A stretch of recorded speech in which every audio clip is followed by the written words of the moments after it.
Hello everyone. In today's video I will be going over the very first set of notes for Unit 2. So today we're talking about parent functions. These are the most basic forms of the types of equations, of the types of functions I'm going to show you. It'll make more sense once you see the transformations that are applied to these functions. We have to have the parent function as kind of a baseline, and then we can change them from there. So we have 5 different functions we're going to go through. This first one is the absolute, it's supposed to say value function. And it looks like this. We've just finished working with these on paper. Now we're going to see them in a graph. So with any graph, when you're not sure what it looks like, your go-to is going to be a t-chart. Reminder, y is the same thing as f of x. And here, f of x equals the absolute value of x.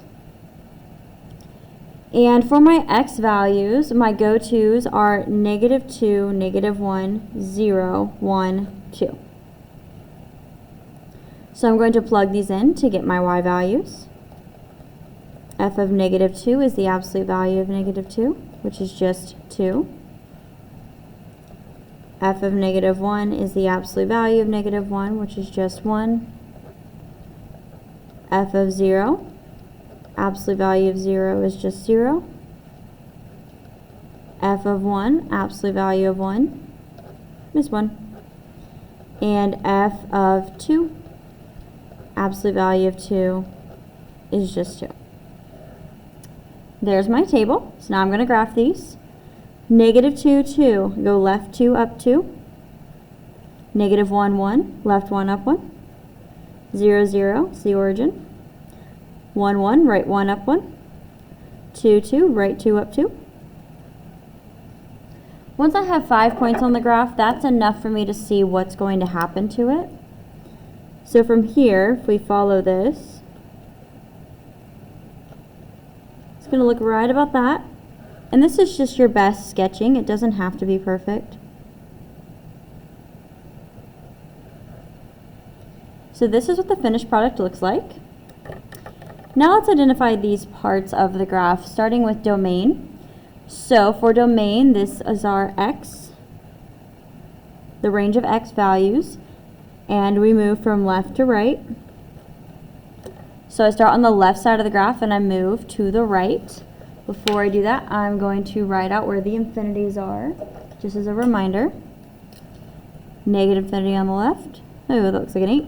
Let me just rewrite that. Negative infinity on the left, positive on the right. Top is positive, bottom is negative infinity. So we start on the left side. We move from left to right across the graph. First thing I hit is this arrow, and while it is going up, it is moving to the left at the same time. So we're going to start at negative infinity for our domain. And then we follow the graph. And notice it's a solid line. I've got nice solid points. There aren't any holes, gaps, jumps, anything that's concerning in the graph. So it's just going to go straight on to positive infinity to the right. Range is our y values. This is where we move from bottom to top, B to T. Start at the bottom of the graph. We'll work our way up. And at this point, I don't have any points, no line, until I get to 0. On the y-axis. That's my very first point. So 0 is going to be the start of my range. Bracket because of the filled-in point. And then I continue from there. I still have solid line. And even though I've got it a split, they're still both heading up towards positive infinity. Shape. This is exactly what you would think it is. It looks like a V. V-shaped. Vertex / starting point. So which term we use depends on the type of function. In an absolute value, we do refer to this as the vertex. The vertex is the lowest point, or in some cases highest point, but in all of these it's going to be the lowest point of the graph. Hopefully you can clearly see that is 0, 0. And that's my absolute value function. Quadratic function. It's going to have a similar look to it. We start with our XY chart, our T-chart. I've got my go-to numbers, -2, -1, 0, 1, 2. Function f of x equals x squared. To get my y's, I'm just going to plug in my x's. F of -2 is -2 squared. Be careful with this. That is the same thing as -2 times -2, which is actually a positive 4. F of -1 is -1 squared, which is positive 1. F of 0 is 0 squared, which is just 0. F of 1 is 1 squared, which is just 1. And f of 2 is 2 squared, which is just 4. There are my points. Let's graph. -2, 4. We go left 2, up 4. -1, 1, left 1, up 1. 0, 0. 1, 1, right 1, up 1. 4, 4. Sorry, 2, 4. Right 2, up 4. I'm going to add an extra point on here just so you can really see what the shape is going to be. So let's do 3. F of 3 is 3 squared, which is 9. So right 3, up 9. So now hopefully you can see that this will not be a straight line like it was for the absolute value function. This is actually going to have some curve to it. Now this next part I'm going to exaggerate. A lot of students will assume that this goes up and straightens out. It actually doesn't. It's going to still keep moving up but to the right. Not this sharply, but I just want to make sure you got the point. Up and to the left. Going right, going left. Domain. The domain is going to be the same as the absolute value function.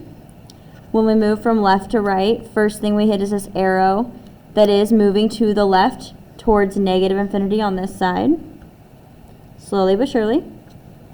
Follow the graph, it's solid, there are no jumps, gaps, or holes. Hit another arrow that is pointing towards the right. So that's going to go to positive infinity. Range, we start at the bottom and work our way up.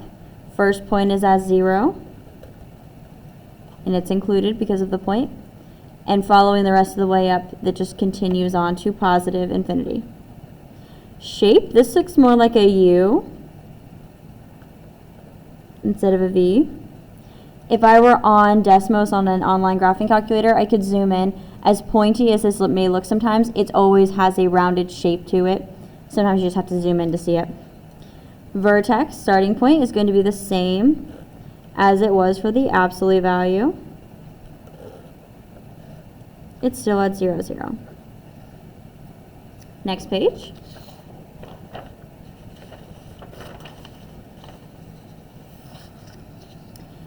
Here's where graphs are going to start looking a little bit different from the front side. We have f of x equals x cubed. So first and foremost, we make our t-chart. And I can still use my trusty points, -2, -1, 0, 1, 2. F of x equals x cubed. F of -2 equals -2 cubed. I'm going to take an extra step here. This is the same thing as -2 times -2 times -2, 3 times because I'm cubing it. About the signs. When you have an odd number of negatives, your answer is still negative. 2 times 2 is 4 times 2 is 8. For those of you who don't see it, I will make a little extra note here. If I were to do this in steps. -2, -2, -2. -2 times -2, that would give me a positive 4, and then bring down that extra -2, and 4 times -2 is a -8. So that's how I'm getting that.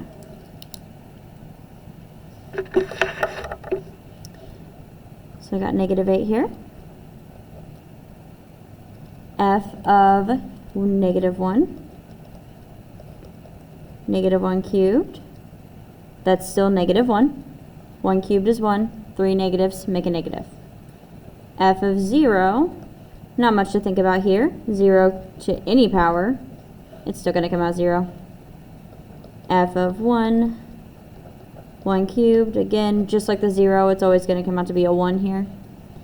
And F of 2, 2 cubed. This time it will just be a positive 8 since 2 is positive. Now I plot my points. Negative 2, negative 8. Negative 1, negative 1. 0, 0. 1, 1. And 2, 8. Now this shape's going to look a little different. Take your time with this one. This top I'm going to exaggerate just so you know where it's going. Again, it's not going to turn that quickly or that sharply, but I want you to understand where the graph is headed. It's not just going to go straight up. It's going to still move to the right, up and to the right, and down to the left. This really helps with domain and range too. That's why I'm doing that. Speaking of domain and range, let's find it. Domain is our x's. So when we start at the left side and move to the right, I'm not hitting any graph yet, but that's because it's all the way over here. I first run into this arrow that is slightly pointing towards the left, so it is going to make its way to negative infinity. Again, we're looking at where it's pointing left or right, not up or down. Then we have graph, and it's solid line and points, no jumps, holes, or gaps, till we hit another arrow that, even though it's pointing left, is also moving to the right, towards positive infinity on the x-axis. Y-axis, we start at the bottom for the range. When I go up to the graph, I immediately hit this arrow pointing back down towards me, meaning that arrow is heading towards negative infinity. Follow it, we got solid line, we're going up the y-axis, and there's no jumps, holes, or gaps, it's just solid line. And then we hit the top with another arrow that is going up to positive infinity. So domain and range are the same here. Shape, we call this a disco right.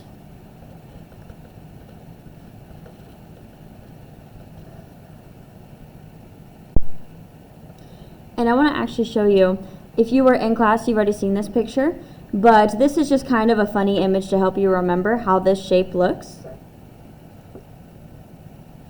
This is from Saturday Night Fever. It is a great movie from the 70s, and this is actor John Travolta, who is a dancer.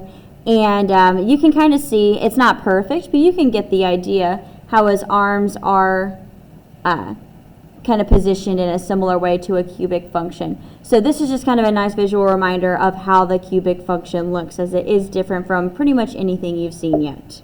And that's why we call it the disco right.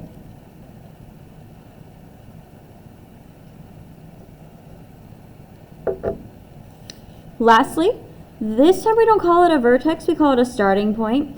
We don't have that lowest point of the graph.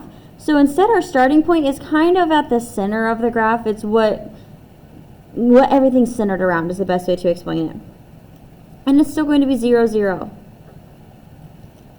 Notice 0, 0 is kind of the middle point of the graph, where we have it here, and then to the right we go up, and then to the left we go down. So it kind of splits the graph into two pieces. Next, we have the square root function. F of x equals the square root of x. And when we say square root, we're looking for our perfect squares. So that'd be like 4, because the square root of 4 is 2. I'm going to write out the first 10 here. So we have 0, and this is because 0 squared equals 0. 1, 1 squared gives you 1. 4, 4 is a perfect square because it's equal to 2 squared. 3 squared gives us 9. 4 squared gives us 16. 5 squared gives us 25. 6 squared gives us 36. 7 squared gives us 49. 8 squared gives us 64. 9 squared gives us 81. And finally, 10 squared gives us 100. So if you're going to know any of them, you should probably know at least the very first 10 perfect squares. So our perfect squares are 0, 1, 4, 9, 16, 25, 36, 49, 64, 81, and 100. We call them perfect squares because when you take the square root of these numbers, they give you a whole number, which is nice. So if I try to take the square root of 12, for example, in between the two, it's not going to come out nice. It's going to come out to be a very ugly decimal. I will demonstrate this.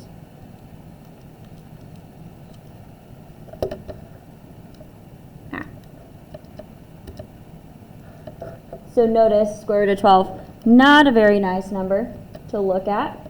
And this decimal will just keep going forever and ever. We want to avoid things like this if we can. So when I'm making my XY table, my t-chart, I'm going to be very picky about which numbers I use here. I'm not just going to use any numbers that I want. I am going to use the first 4 here. 16 will take me off the graph. So for x, I'm going to use 0, 1, 4, and 9. And our function, f of x, equals the square root of x. So when I plug in 0, that's the square root of 0, which is just 0. F of 1 is the square root of 1, which is just 1. F of 4 is the square root of 4, which is just 2. And f of 9 is the square root of 9, which is 3. If you're paying attention, you might also notice that I did not include any negatives in this chart. I did that on purpose. If you didn't already know, you cannot put a negative under a square root. It is not allowed. Let me demonstrate. If I try to put the square root of negative 1 into my calculator, this is what my calculator will give me. Now, different calculators will have different messages, but they will all give you some kind of error message, meaning you cannot do that. It's saying that I must get a real number. So this is not a real number. So I can't do that. Error. So again, smallest thing I can put in there is 0. After that, has to be positive. Let's graph these. 0, 0, 1, 1, 4, 2, 9, 3.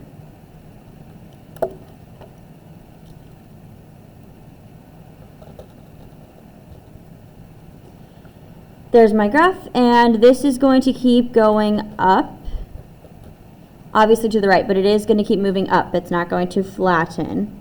It's going to keep going up. That's important to point out because of domain and range. This time when I do domain, I start on the left and move to the right. I'm not going to start at negative infinity. I don't have any graph over here. So I move to the right until I hit a point at 0. There is a point here, so I'm going to use a bracket. Then I meet the graph and I follow it. Still solid, still points, and I reach an arrow pointing to the right, so this one's going to infinity. This is the first graph. So we've done 4. This is the first one where the domain is not negative infinity to positive infinity. A lot of students will get it in their head that the domain is always from negative infinity to positive infinity, and that's just not correct. Every once in a while we'll have a domain that's different. So please be aware of that and don't just assume that it's always negative infinity to positive infinity every single time, because it's not. Most of the time it is, but not always. So don't do that. Range, y values, we start at the bottom and we move up. Again, moving up here, there's no graph yet till I hit the x-axis. So that's when y is 0. So 0 is the starting point of my range. There's a point there, so I get a bracket. Then I get onto the graph, and I'm following a solid line with nice points on it. And then I quickly hit this arrow since it goes off the graph. Again, this arrow, while going to the right, is also slowly moving up. So it's going to slowly move up this y-axis. So it will eventually get to infinity on the range. Shape. What we call this is a side stroke. But this is kind of one of those where the name isn't super helpful. I guess it depends on the person. So it's more so just important to remember what it does. Just kind of points to the right and curves. Technically, this is called a vertex here because it is the lowest point of the graph. It definitely is a point on its own that's different from the rest. So we will call this a vertex. And it's still 0, 0. Last graph on the next page. These are our exponential functions. Now these are different from the first four because I can have a variety of different ones here, because that depends on what number I put in for n. So n is just a number, nothing special here. And we need to choose one to use for our graph. So let's choose 2 to the x to graph with. I can go back to those trusted numbers, -2, -1, 0, 1, and 2. F of -2. And actually, I'm going to do, I'll write them out, but I'm going to do f of 2 first and actually work backwards. Because believe it or not, there's a lot of rules I'm going to encounter here with the exponents that you probably don't remember. And it'll be easier if I start with f of 2 because this is the one that you're most comfortable with. So f of 2 is 2 squared. Remember, the x is in the exponent. So that's the number that I am making x. 2 squared is, we did this earlier, 2 times 2, which is just 4. So f of 2 is 4. F of 1 is 2 to the first. We have 1, 2, so it's just 2. F of 0 is 2 to the 0. 2 to the 0, it's not 0. A lot of students assume that. It's a good guess, but it's actually 1. I'm not going to explain the reasoning behind it because I probably would lose you in the process. But just know that anytime you put a number to the 0 power, it's just going to equal 1. So if I had a 3 here, a 10, 100 to the 0, it would still give me 1. And if all else fails, you can always plug that into your calculator if you don't believe me. 2 to the negative first. This is another rule with exponents. When we have a negative exponent and we want to get rid of it, we write this as a fraction. So put this on the bottom of the fraction, and now it's a positive exponent. 1 over 2 to the first, which is just 1 over 2. So 1/2. One more time, 2 to the -2, negative second. Make it a fraction, 1 over 2 squared. And 2 squared is 4, so this is actually just 1/4. Very interesting. Let's graph. -2 1/4. It's going to barely go above that x-axis. -1 1/2. Same thing here. 0 1. 1 2. And 2 4. For this graph, I'm going to start on the y-axis and I'm going to graph to the right first. Again, I'm going to exaggerate this. This is not going to eventually straighten out. It's going to keep going up and to the right, slightly, but it is moving that way. And then I'm going to follow this downward. Keep going. This is going to hug the x-axis. I'll explain that in a moment. Another important part of our graph is this dashed line here.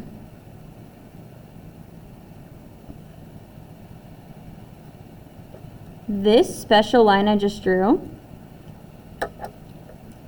is called an asymptote.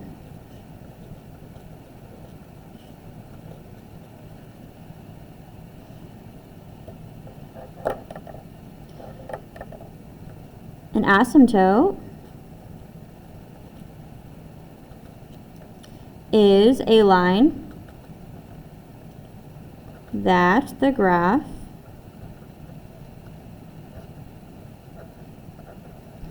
approaches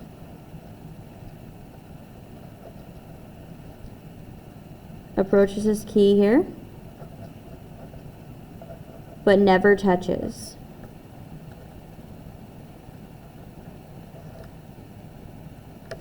So for our graph, this line is y equals 0. It's the horizontal line through the x-axis. She sits right on top of the x-axis, where y is always 0, because that's the y value we're hitting. So what this means is that this graph is going to get as close as it can to 0, but it's not actually going to reach 0. It's not actually going to touch 0. This is important to think about when we're talking about domain and range. For domain, we're going to start on the left side. Right off the bat, I hit an arrow pointing to the left, so I know I'm starting at negative infinity. And then moving to the right, I've got solid lines, solid points. Keep following it. We hit this arrow, which is moving up, but also to the right. So it's going to head towards positive infinity. Range, start at the bottom of the graph, work your way up. Bottom of the graph, there's nothing here to see. It's just blank graph. Then I come up to my asymptote at 0 on the y-axis. Here's what's important. I'm going to reiterate again. This asymptote is like a boundary. So the line is going to get as close as it can to the asymptote without going over it. It's like walking up to a fence and not climbing over it. You just stand there, and it's just there keeping you from moving further. That kind of idea. So this can never actually be 0. So 0 is where the graph starts, but 0 is not actually included in the range. Once we move past 0, we can go up and follow the graph up to infinity. Just going to keep going. Last, we have our shape. Oh, two more things. We have our shape. Nothing special here. Just get the idea of the general shape. Finally, vertex / starting point. No vertex, starting point, yes. Now this one's not at 0, 0. Our starting point is going to be on the y-axis. So it's the point above the asymptote. So in this case, 0, 1 is our starting point for this graph. Alright, that is all for this video. If you've made it this far, thank you so much. I know it's a bit longer than some of my other ones, but this information is really important for this unit. You have to have a good understanding of these 5 different graphs, what they typically look like, get an idea of their shape, and then we are going to change the graphs and we're going to move them around. And so if you're already familiar with the shape of the basic function, you're going to be just fine when we start making changes to it. If you have any additional questions, feel free to reach out to me via email or in person. Otherwise, I hope you have a wonderful day. Bye!